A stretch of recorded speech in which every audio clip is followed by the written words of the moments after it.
നമസ്കാരം. ഞാൻ ഡോക്ടർ അനിൽ. പുതിയൊരു വീഡിയോയിലേക്ക് നിങ്ങൾക്ക് ഏവർക്കും സ്വാഗതം. കേരള വാട്ടർ അതോറിറ്റിയിലെ ഓവർസിയർ ഗ്രേഡ് 3 പോസ്റ്റിലേക്ക് ഇപ്പോൾ അപേക്ഷ ക്ഷണിച്ചിട്ടുണ്ട്. 37 ഒഴിവുകളുണ്ട്.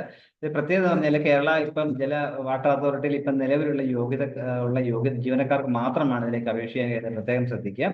ഇതിന്റെ കാറ്റഗറി നമ്പർ എന്നുള്ളത് 20/2025 എന്നുള്ളതാണ്. സ്ഥാപനത്തിന്റെ പേര് കേരള ജല അതോറിറ്റി, കേരള വാട്ടർ അതോറിറ്റിയാണ്. പോസ്റ്റ് ഓവർസിയർ ഗ്രേഡ് 3 എന്നുള്ളതാണ്. ശമ്പള സ്കെയിൽ പറഞ്ഞിട്ടുള്ള 27,200 മുതൽ 73,600 എന്ന ഒഴിവാണ്. ഇപ്പൊ നിലവിൽ തന്നെ 37ഓളം ഒഴിവുകളുണ്ട്. അത് ഒരു പക്ഷേ ഇത് കൂടാം. കാരണം നമുക്ക് റാങ്ക് ലിസ്റ്റ് തയ്യാറാക്കി കഴിഞ്ഞ് 3 വർഷത്തോളം അതിന് വാലിഡിറ്റി ഉണ്ട്. ആ സമയം വരുന്ന ഒഴിവുകളൊക്കെ ഇതിൽ നിന്ന് പരിഗണിക്കുമെന്നതിനാൽ ഇപ്പോഴുള്ള ഒഴിവുകളിൽ കൂടാൻ സാധ്യതയുണ്ട്. 37 ഒഴിവുകളാണുള്ളത്. നിയമന രീതി പറയാൻ നേരിട്ടുള്ള നിയമനമാണ്. അപ്പം പ്രത്യേകത എന്ന് പറഞ്ഞാൽ കേരള വാട്ടർ അതോറിറ്റിയിൽ ഇപ്പോൾ വർക്ക് ചെയ്യുന്നവർക്ക് മാത്രമാണ് ഇതിലേക്ക് അപേക്ഷിക്കാൻ കഴിയുക. അതിൽ യോഗ്യതയുള്ള ജീവനക്കാർക്ക് മാത്രമാണ്, ഈ പറഞ്ഞിരിക്കുന്ന ക്വാളിഫിക്കേഷൻസ് ഉള്ളവർക്ക് മാത്രമാണ് അപേക്ഷിക്കാൻ കഴിയുക. പ്രായപരിധി 18 മുതൽ 50 വയസ്സുള്ളവർക്ക് അപേക്ഷിക്കാൻ കഴിയും.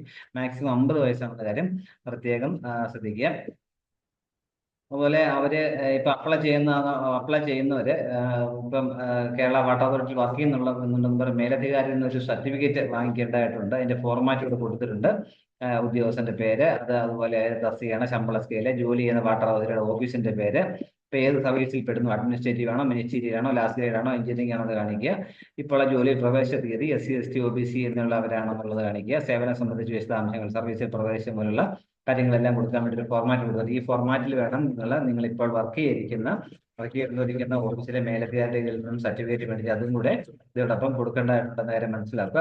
ഇനി നമുക്കിനി പ്രധാനപ്പെട്ട കാര്യം തന്നെ യോഗ്യതകൾ മനസ്സിലാക്കിയാൽ 10ാം ക്ലാസ് പാസ്സായിരിക്കുക എന്നുള്ളതാണ് ആദ്യ ബാധ്യത. അതോടൊപ്പം ഡ്രാഫ്റ്റ്സ്മാൻ, സിവിൽ അല്ലെങ്കിൽ മെക്കാനിക്കൽ ട്രേഡുകളെ 2 വർഷത്തെ ITI പാസ്സായതിനു ശേഷം national council four vocational training നൽകുന്ന നാഷണൽ ട്രേഡ് അപ്രന്റീസ് അല്ലെങ്കിൽ തത്തുല്യമായ യോഗ്യത ഉണ്ടായിരിക്കണം. അല്ലെങ്കിൽ 10ാം ക്ലാസ് പരീക്ഷയിൽ സേവിച്ചതിന് ശേഷം തത്തുല്യമായ യോഗ്യതയുള്ളവർക്കും അപേക്ഷിക്കാനായിട്ട് കഴിയും എന്ന കാര്യം പ്രത്യേകം ഓർത്തിരിക്കുക. 2 വർഷത്തെ കോഴ്സ് പൂർത്തിയാക്കിയതിനു ശേഷം കേരള സർക്കാർ നൽകുന്ന സിവിൽ അല്ലെങ്കിൽ മെക്കാനിക്കൽ എഞ്ചിനീയറിംഗ് സർട്ടിഫിക്കറ്റ് KGCE അല്ലെങ്കിൽ തത്തുല്യമായ യോഗ്യതയുള്ളവർക്കും അപേക്ഷിക്കാൻ കഴിയും എന്ന കാര്യം കൂടി മനസ്സിലാക്കുക. പ്രൊബേഷൻ തിരഞ്ഞെടുക്കപ്പെടുന്നവർക്ക് പ്രൊബേഷൻ കാലയളവ് ബാധകമാണെന്ന കാര്യം പറഞ്ഞിട്ടുണ്ട്. അപേക്ഷ സമർപ്പിക്കേണ്ട രീതി പറയുകയാണെന്നുണ്ടെങ്കിൽ ആദ്യം ഒരു 1 ടൈം രജിസ്ട്രേഷൻ പൂർത്തിയാക്കേണ്ടതായിട്ടുണ്ട്. ഒരു തവണ മാത്രം നിങ്ങൾ ആദ്യമായിട്ടാണ് ചെയ്യുന്നതെങ്കിൽ www.kerala.psc.gov.in എന്ന സൈറ്റിൽ പോയിട്ട് നിങ്ങൾ ഡീറ്റെയിൽസ് കൊടുത്തിട്ട് 1 ടൈം രജിസ്ട്രേഷൻ പൂർത്തിയാക്കുക. അതിനുശേഷം നിങ്ങൾ അങ്ങനെ ലഭിക്കുന്ന പ്രൊഫൈലും യൂസർ ഐഡിയും പാസ്വേഡ് ഉപയോഗിച്ച് ഓപ്പൺ ചെയ്തതിനു ശേഷം നമുക്ക് ഈസി ആയിട്ട് നമുക്ക് പുതിയ പോസ്റ്റിലേക്ക് അപേക്ഷിക്കാനായിട്ട് കഴിയുന്ന കാര്യം മനസ്സിലാക്കുക.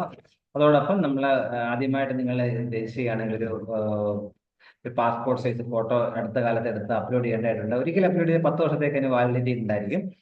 അതുപോലെ നിങ്ങൾ ആ ഫോട്ടോയുടെ അടിയിൽ നിങ്ങളുടെ പേരും അതുപോലെ എടുത്ത തീയതിയും നിങ്ങൾ മാർക്ക് ചെയ്യേണ്ടതായിട്ടുണ്ടെന്ന കാര്യം മനസ്സിലാക്കുക. അതേപോലെ ആപ്ലിക്കേഷൻ എടുത്തതിന്റെ സോഫ്റ്റ് കോപ്പി ഒരു പ്രിന്റ് ഔട്ട് എടുത്ത് സൂക്ഷിച്ചു കഴിഞ്ഞ് കഴിഞ്ഞാൽ നിങ്ങൾക്കത് പിന്നീട് എന്തായാലും കേരള PSCയുടെ ബന്ധപ്പെട്ട സമയത്ത് പ്രയോജനം ചെയ്യും. അതിനായിട്ട് നിങ്ങളുടെ പ്രൊഫൈലിൽ പോയിട്ട് മൈ ആപ്ലിക്കേഷൻ ലിങ്ക് ക്ലിക്ക് ചെയ്ത് പ്രിന്റ് ഔട്ട് എടുത്ത് സൂക്ഷിക്കാനായിട്ട് പറ്റും. അതുപോലെ നിങ്ങൾക്ക് ആധാർ കാർഡ് ഉള്ളവരാണെങ്കിൽ ആധാർ കാർഡ് നിങ്ങളുടെ പ്രൊഫൈൽ അപ്ലോഡ് ചെയ്ത് കഴിഞ്ഞാൽ അതിലൊരു ID പ്രൂഫായിട്ട് നിങ്ങൾക്ക് ഉപയോഗിക്കാൻ കഴിയുന്ന കാര്യം മനസ്സിലാക്കുക. അതുപോലെ ഈ സെലക്ഷനോട് ബന്ധപ്പെട്ട ഏതെങ്കിലും OMR ടെസ്റ്റോ റിട്ടേൺ ടെസ്റ്റോ ഒക്കെ ഉണ്ടെന്നുണ്ടെങ്കിൽ അത് എഴുതാൻ കൺഫർമേഷൻ കൂടി നിങ്ങൾ ആവശ്യപ്പെടുന്ന സമയത്ത് കൊടുക്കേണ്ടതായിട്ടുണ്ട്. അങ്ങനെ കൊടുക്കുന്നവർക്ക് മാത്രമേ പരീക്ഷയ്ക്ക് 2 ആഴ്ച മുമ്പ് ഹോൾ ടിക്കറ്റ് ഡൗൺലോഡ് ചെയ്യാനൊക്കെ കഴിയുള്ളൂ എന്ന കാര്യം പ്രത്യേകം മനസ്സിലാക്കുക. അപേക്ഷ സ്വീകരിക്കുന്ന അവസാന തീയതി 2025 ജൂൺ 4 ആണ് എന്ന് ഓർത്തിരിക്കുക. വെബ്സൈറ്റ് എന്ന് പറയാം www.keralapsc.gov.in എന്നുള്ളതാണ്. ഇത്രയും നേരം ഈ വീഡിയോ പൂർണ്ണമായും കണ്ട് നന്ദി രേഖപ്പെടുന്നതോടൊപ്പം ഇനി ഇതുപോലെ ഇൻഫർമേഷൻസ് നിങ്ങൾ ചാനൽ സബ്സ്ക്രൈബ് ചെയ്യണം. എല്ലാവർക്കും നല്ല കരിയർ ഉണ്ടാവട്ടെ. Thank you very much.